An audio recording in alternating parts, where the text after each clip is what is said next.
China, the biggest challenge in this project. I am Loki the Gamer, and these are my Civ 6 Magic the Gathering fan cards. China edition. Truly a headache, because I have been obsessed with making 6 and only 6 cards in each little mini set of this project. And China in Civ 6 has a giant load of stuff to cover. So how to cover everything China has to offer with only 6 magic cards? Well, let's take a look. China will have 1 legendary land, 3 leaders, even though China really has 4 leaders in Civ 6, so I had to boil it down to only 3 cards, and 2 unique items. That's it, no extra cards based on leaders' agendas, nothing fancy, nothing extra, just 1 legendary land, 3 leader cards, and 2 unique items, 2 unique builds. Let's see what we have, and of course, the leaders are rather varied. They don't necessarily synergize with one another. All the Chinese leaders have very different and varied powers in the game, and so you can expect to have very varied and different magic cards to match. There will be some science. If we take a look at my equivalency chart here, science always equals card draw. There will be wonders. Wonders equals legendary artifacts. Now you might think, okay, that makes a lot of sense, but there aren't a whole lot of them. If you try to make a Civ 6 leader into a potential commander that thrives on having legendary artifacts, there possibly isn't enough choice of legendary artifacts already in Magic to make that a deck. That's okay, because in a future project, I aim to make all these Civ 6 wonders into magic cards, and all of those, without any exception, would be legendary artifacts. So there we go. If I ever do a follow-up project to this grand project of 300 cards, I would make wonders into legendary artifacts, so then these Chinese leaders or powers that do care about wonders, legendary artifacts, would have quite a lot to choose from, so they would really enhance all of those Chinese abilities. There will be some spying. If we look at the chart, spying translates to discard, so forcing your opponent to discard is, in my head, the equivalent of spying. There will be faith. In this case, faith equals scrying. There will be the concept of building tall, building big, huge, fat cities with lots of population. And in Magic terms, I decided to interpret that in the sense of ascend. So yes, the good old keyword ascend, which states that if you have 10 permanents or more, if you control 10 or more permanents, you gain the city's blessing until end of turn. Until the end of the game, rather. And then the city's blessing grants you something. We'll see what that is in this case. I thought that was appropriate because building tall means you have a lot of population, a lot of things in your cities, and therefore you, in Magic, having 10 permanents or more, that felt like it represents fairly well having one big tall city. And the blessing of the city, the word city even is in the expression, so there we go, that seems to make sense. We will also see some food-related powers, and once again, according to my chart, food can mean either food artifacts, artifact tokens, or it can mean population increase represented in the form of creature tokens, and that's what I chose. So I chose to represent food powers for China in the form of population increase, which in terms means creature tokens. And there will also be gold, which in this case means ramping. Sometimes it means treasures. In this case, it means ramping, which, you know, treasure and ramping, it's practically the same thing, because treasures do help you ramp. So there we go. So this Chinese overview was really all over the place because Chinese leaders are really all over the place, as stated. And a little side note on that, you will soon see that the Chinese leaders don't all share the same colors. They all are within a Sultai color scheme. So black, blue, and green, but some are black-green, some are black-blue, some are all three. So if you pick one as your commander, you wouldn't be able to have all of the others in your deck necessarily, because they don't all share the same color identity. And usually I feel that's okay, because they are so vastly different that you probably wouldn't want all the other ones in your 99 anyway. So let's jump right in with the Chinese power, at least the one thing that is common, no matter which leader you pick in Civ 6, the dynastic cycle ability remains the same. It enhances your Eurekas and your inspiration, it makes them better, but I chose not to focus on that for my magic card. What I did focus on is the other ability. When completing a wonder, you receive a free random Eureka or inspiration. An inspiration, I should say. So there you go. I focus squarely on the Eureka, so on science. Here is my China Dynastic Cycle card. Yeah, because it is, once again, I had so many things to cover with this Chinese set that I had to make the legendary land modal dual-faced. So it's merely an uncommon, even though I think it has great potential. So China Dynastic Cycle says it enters tapped unless you control a legendary artifact. So I wanted to reward players for playing legendary artifact centric.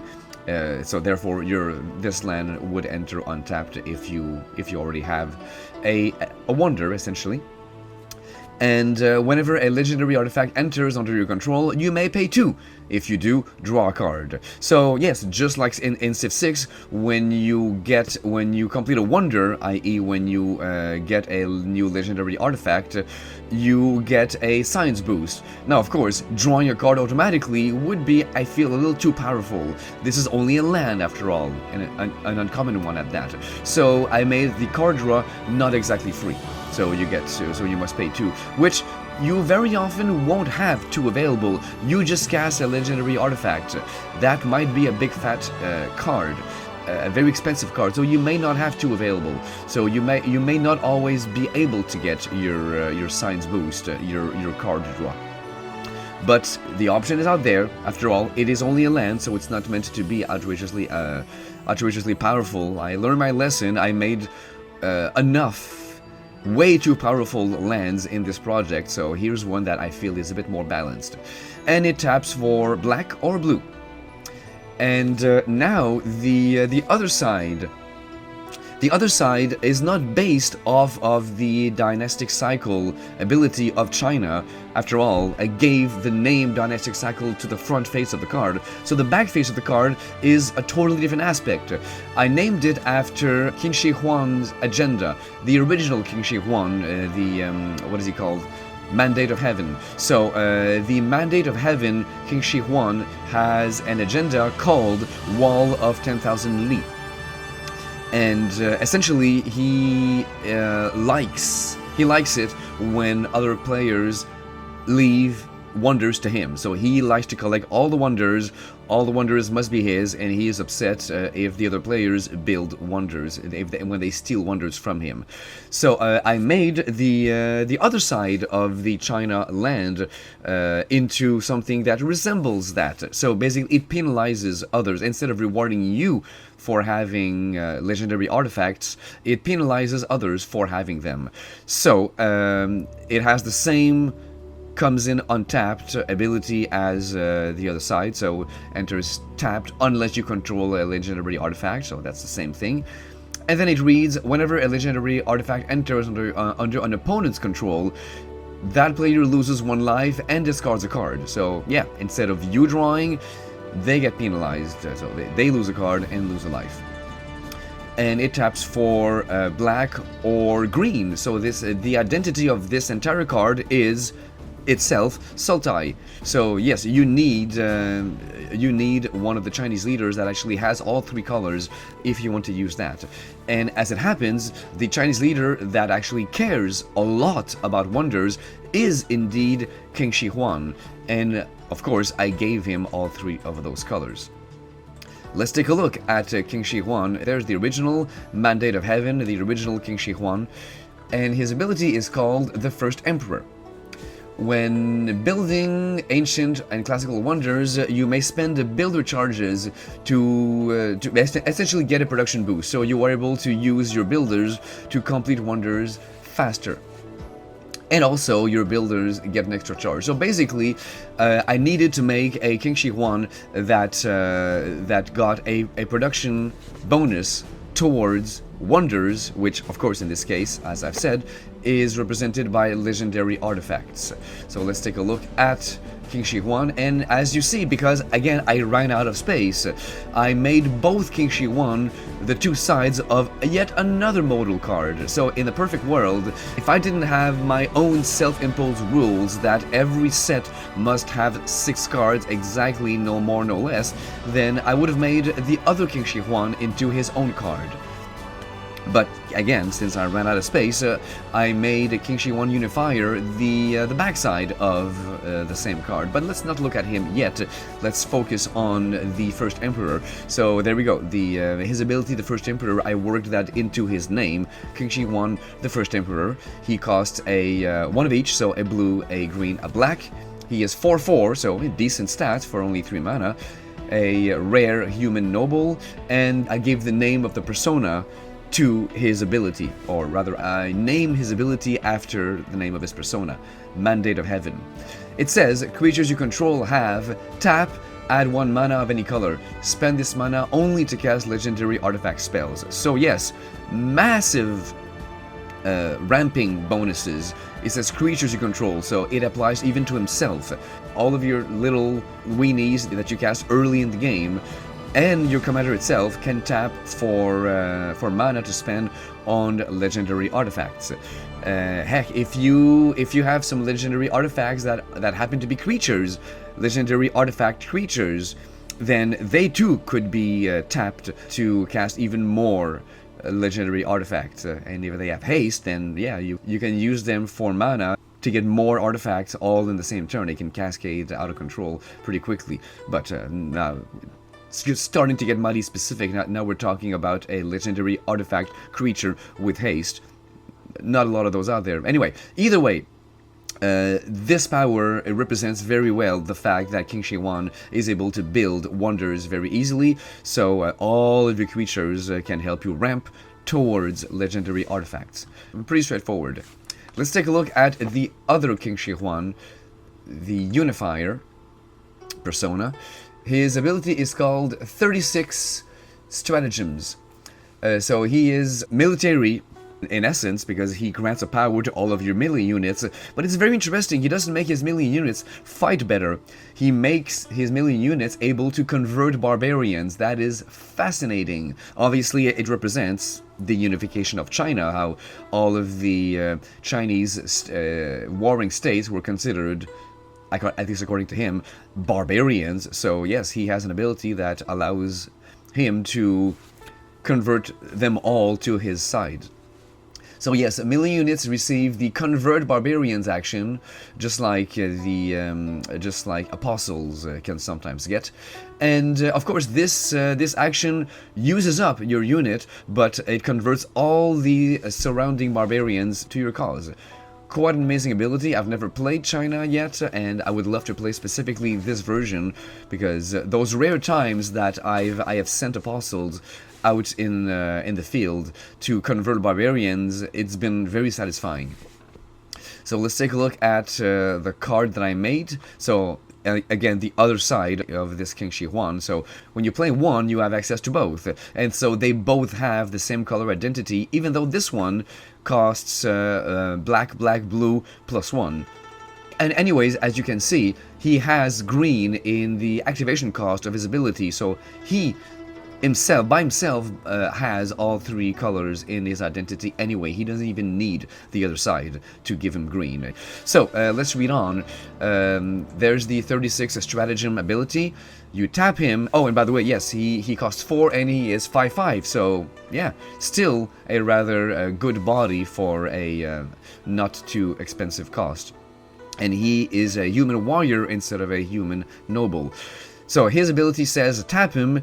Each player puts the top card of their library onto the battlefield, face down, under their control.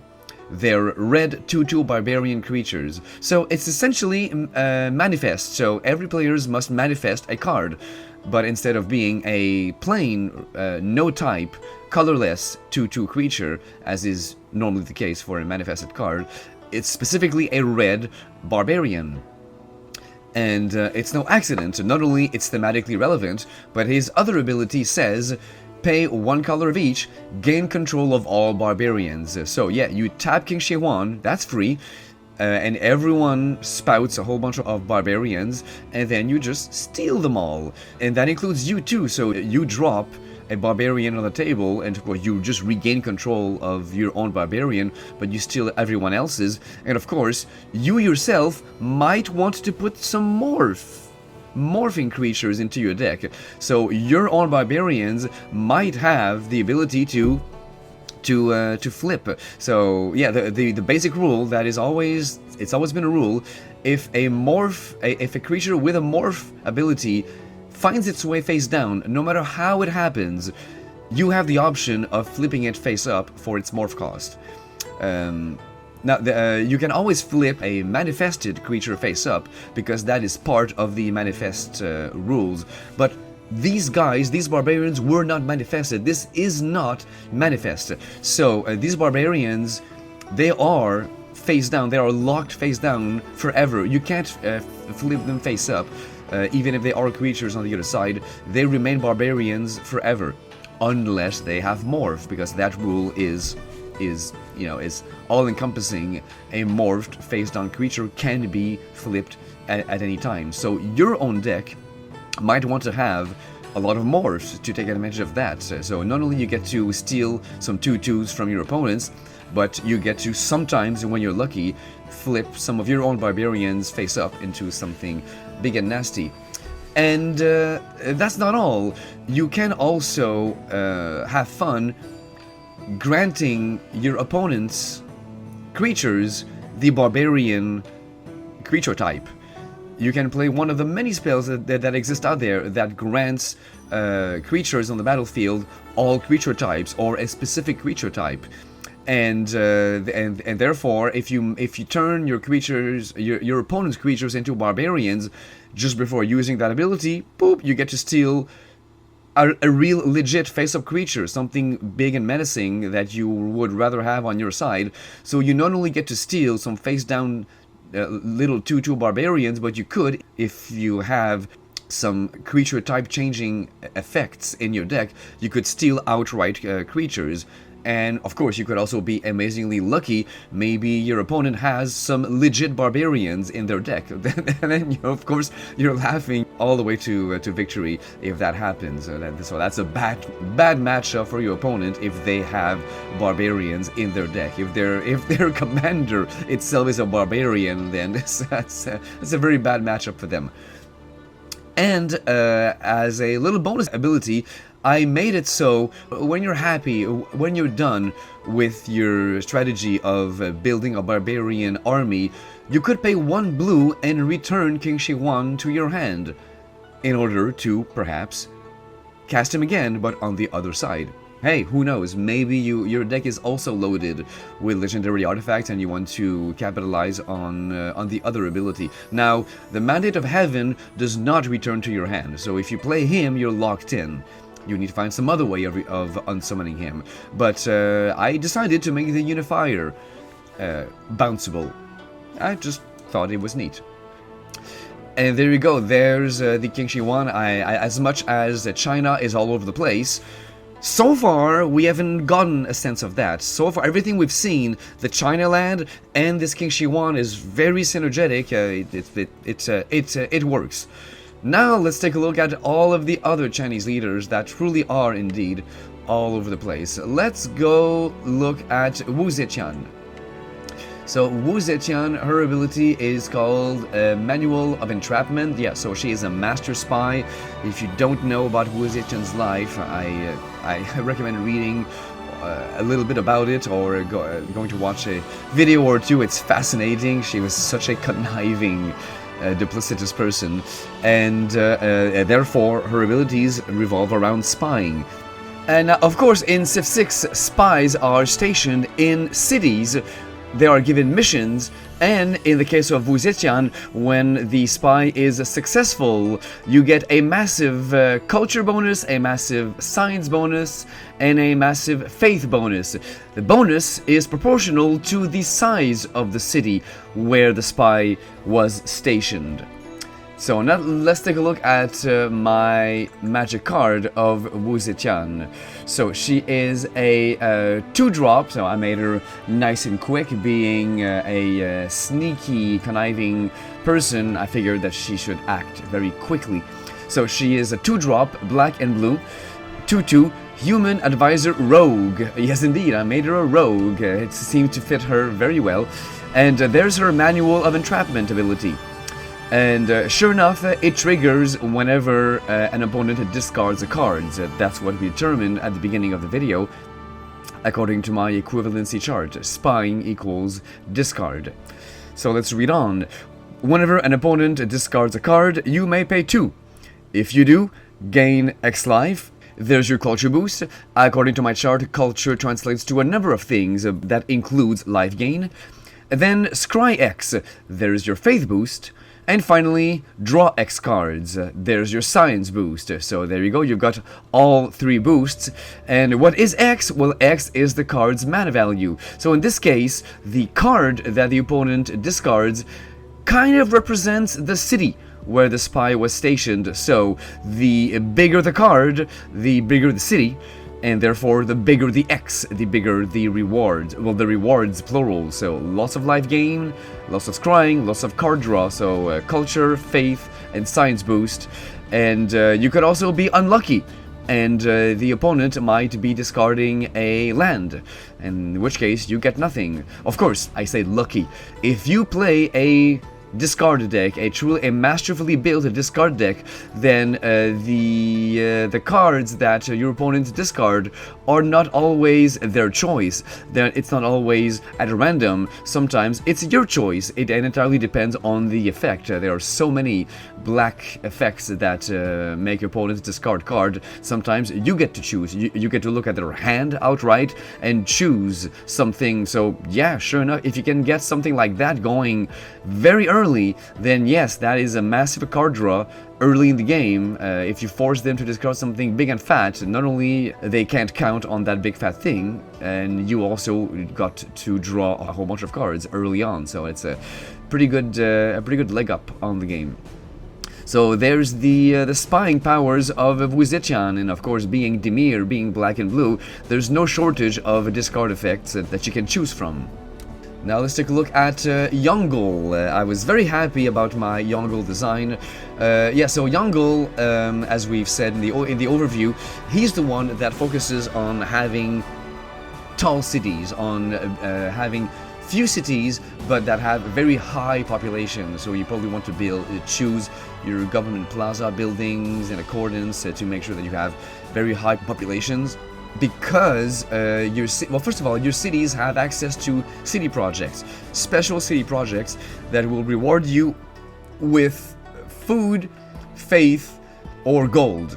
So remember that, food, faith, or gold. And in the overview, we said that food would translate into creature tokens, faith would translate to scrying, as we've already seen with Wu Zetian, and gold translates to ramping. Remember those equivalencies. And now the concept of building tall comes in the next part of its power. Cities with 10 or more populations receive a whole bunch of bonuses per turn for each population in the city. So yes, you get nada squat if your population is 9, and then you get suddenly, pow, a whole lot as soon as you reach 10. and then it keeps growing, 11, 12, you know, your bonuses grow as your population keeps going up. But yes, the important part is you get nothing until you reach 10. And that is why I felt that using the city's blessing, using the ascend keyword was perfect, because it uses the same number. So yeah, let's take a look at the card. Yongle is a 3 mana, green, black, 2/4, rare human noble. And sure enough, he has Ascend. So with him on the battlefield, you will get the city's blessing as soon as you have 10 permanents, as soon as you control 10 permanents. And that symbolizes you having built one giant, fat, tall city. And now let's take a look at his Ligia ability, translated into a magic card. So at the beginning of your upkeep, choose one. And land you control gain this until end of turn.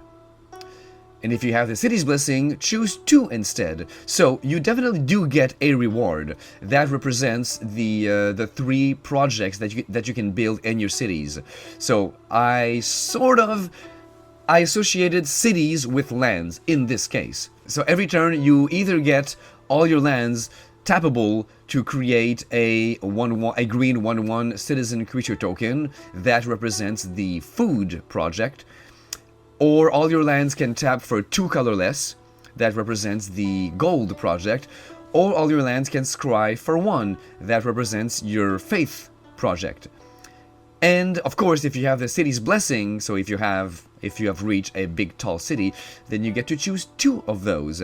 So of course, it does not make all your land tap for 2 abilities all at once. It just makes your land more versatile. So yeah, so you won't get a land that'll tap for a citizen and 2 mana, or 2 mana and a scry. No, it's not quite that good. But basically, you get more flexibility. Once you have the city's blessing, you can tap some of your lands to get citizens, some of your lands for double colorless, and so you get a wider array of options when you have the city's blessing, because you get to choose 2. So I think that is very neat. Of course, 2 colorless, so your land essentially double up. That's amazing. But they're colorless, so you can't cast absolutely everything in your hand. You need your colored mana still needs to come from somewhere. So even if you choose that, some of your lands will still be tapped for their regular normal colored mana, and some of them you will actually use for the double colorless. So I think that is powerful, but not overwhelmingly so. Of course, if you do have a King Shi 1 deck and you put Yongle in your 99, then sure, then turning all your lands into double colorless mana producers will be amazing, because you need a lot of colorless mana to cast all of your legendary artifacts. Most of those legendary artifacts will be very heavy, being artifacts. They'll be heavy in colorless. So yes, that could be pretty nasty, pretty nice, and you get to have 2 Chinese leaders in your deck. Hey, that's nice and cohesive. So there you go. Do you think that Yongle is too powerful? A very easy way to fix him would be to make him a little bit more expensive. Maybe cost 4, maybe 5. So basically, before you get all of your lands to do amazing things, you need to survive a little longer before these abilities come online. Maybe. Let me know. And now we can move on to the unique builds. First, China has the Crouching Tiger. So it is it's a unit with a range attack. So therefore, I gave this artifact creature reach. So we're talking about a 4-drop artifact creature construct, merely a common, and because it has a very small range, it has a very short range. It's got a range of 1. In Civ 6, I made it, sure I gave it reach, but I limited its reach. Basically, creatures that fly too high cannot be blocked by the Crouching Tiger. And in my logic, tiny little creatures fly higher. So that's why I gave the limitation. This creature can't block flying creatures with power less than 3. So a creature with less than 3, in my in my mind, is a tiny little creature that is too agile, that flies too high to be blocked by the Crouching Tiger. So the Crouching Tiger can block big fatties that fly low. So that is to represent the very short range that the unit has in Civ 6. And I gave that spell an adventure. Why? It was mainly because I didn't want to leave so many cool Chinese things on the cutting room floor. So I gave this spell the name Yinding, which is Yonggol's agenda. So in Civ 6, Yonggol has the agenda. Whereupon it says he likes players that have a lot of gold. So he likes players that have a very filled treasury, and he does not like you if you have no gold, if your treasury is always empty. And therefore, this little adventure part of the spell says, for 4 mana, black, and 3, so yeah, because it's got black, you would be able to use it conceivably in a Yonggol deck. Thematically, it seems important that Yonggol would be able to use his own agenda. And it's a sorcery that says, put a -1/-1 counter on each creature controlled by a target opponent who controls no treasures. So there you go, just like Yonggol does not like you if you have an empty treasury in Civ 6, here he does not like you if you control no treasures. Seems thematically relevant to me. It does not synergize with Yonggol's abilities at all. I don't know what I could have done. Maybe that spell could have given you treasures. So treasures that just sit on your battlefield help you to reach the city's blessing. They help you ascend because it's a permanent. If you're willing to let it sit there and not use it until you have the city's blessing. I don't know. Maybe it could have given you a peasant or two, something like that. But then, of course, I would have had to increase the cost of the spell. So yeah, the spell does not synergize with Yonggol as a commander, but thematically it does exactly what Yonggol likes. And now the unique infrastructure of China is, of course, the Great Wall. So there we go. Here is a concept that has always been in past Civ games. It's always been a world wonder. In Civ 6, it's no longer a wonder. It's an improvement that only China can build. But it's, you know, in all of our hearts, it is a wonder. And so I made it legendary, of course. So we have a legendary artifact creature, fortification wall. So that thing is a lot of things. And it's even got an adventure, of course. So let's pick it apart. So it costs 7, it's an uncommon. It is, first of all, an artifact creature with a creature type wall. So far, very simple. And because it is a creature, it's got stats, 210, and because it's a wall, of course I gave it defender. So far, it's a very simple wall, 210 defender artifact creature. But it is also a fortification. I brought back the good old concept of fortification. In yonder years, there was only ever one fortification ever made. Then the Fallout set brought back, to everyone's surprise, the concept of fortification, and I don't see a reason why they wouldn't bring it back again in the future. I certainly did, but then again, you know, I'm just a dude making fan cards on YouTube. So, yeah, the fortification is an artifact subtype that comes with the keyword fortify. So as you can see down at the very bottom of the card, there's fortify with a cost. So when you activate fortify, you designate a target land, and then this land becomes fortified. And what is the point of that? Well, let's read on. Fortified land has tap, add 1 mana of any color for each enchanted and or fortified land you control. So because the Great Wall in Civ 6 is not just one improvement, you can build a whole bunch of different sections of the Great Wall, and it is definitely to your advantage to put them all next to each other. So you are encouraged to string Great Wall chunks next to each other. And since those Great Walls are improvements upon the land, and if we look at my equivalency charts, improvements upon the land, I've always translated that to land auras. And in this case, fortifications are essentially the same thing but in the form of an artifact. So basically all the amazing bonuses that the Great Wall improvement gives you in Civ 6, I translated that into ramp. Simple ramp. So the fortified land becomes tappable for a whole bunch of mana. 1 mana for every fortified land and every enchanted land you control. So basically, this would be fantastic in some of the other leaders that I've made that are very heavy on land auras. Hammurabi of Babylon comes to mind. Some of the cards in the Australia pack definitely would love that. So yeah, if your deck is heavy on land auras, and I certainly have created a whole lot in this project, then you definitely want the Great Wall in your deck, because a single land becomes just amazing at mana producing. Of course, is it that great? Because the Great Wall itself costs 7, so it's amazing, yes, but it takes so long to come online. So you tell me. But it's an amazing defender also, I think it's interesting. Don't know if a card like that would see much play if it existed. That's why I made it only an uncommon. It has a huge benefit, especially if you can cheat it in play early. That would be amazing.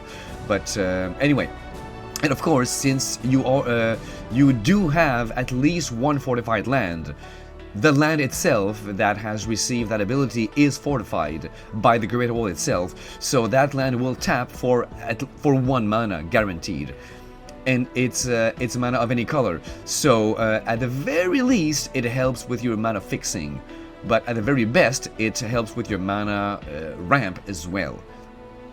Now let's take a look, finally, at the Sihai adventure part of this card. So the Sihai is a King Shi Huan Unifier's agenda. His agenda, him being the barbarian-centric dude, his agenda says that he wants essentially to be the only one in the game to deal with barbarians. He doesn't like it when other players handle barbarians. And therefore this 2 mana, 1 green, 1 generic sorcery says, until end of turn, target creature becomes a barbarian in addition to its other types.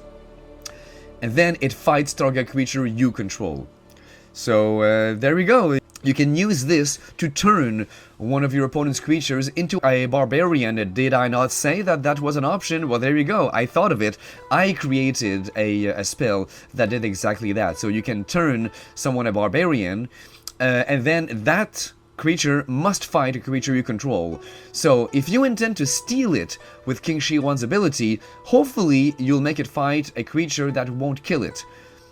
But it must fight a creature you control, so hopefully your creature won't die either. So there are instances where this spell just doesn't work, because the creature that you want to steal will die upon fighting one of your creatures, or your creature will die, or maybe both will die, and maybe you didn't want any of that. But maybe you don't intend to steal it, maybe you just want it to die. In this case here, there we go, this little weak creature that has a lingering ability that I absolutely hate, it's a barbarian, and now it fights my big 5/5.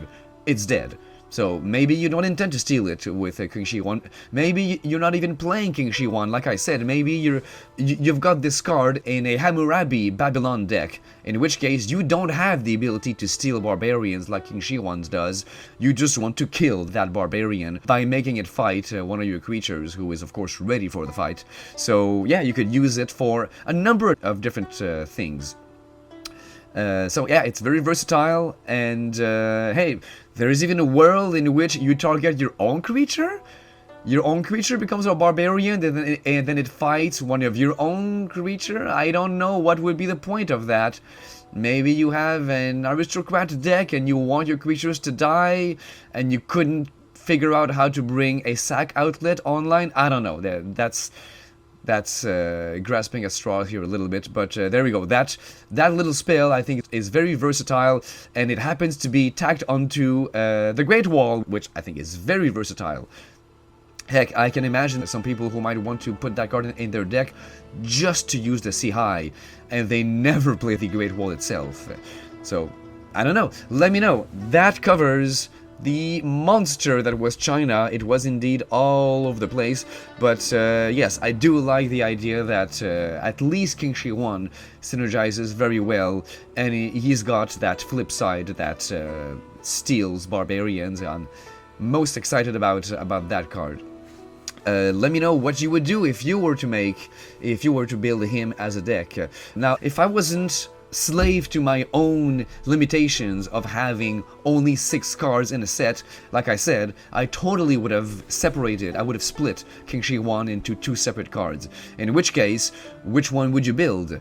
But the fact that they are on a single card, does that open new options for you? Would you build that deck differently knowing that it is, as of yet, still a single card? I don't know, do you like the idea of building a tap deck with Wu Zetian? Do you like this City's Blessing idea from Yongle? Is he too cheap?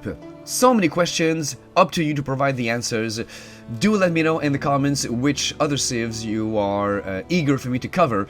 And don't forget to give me that like and that subscribe.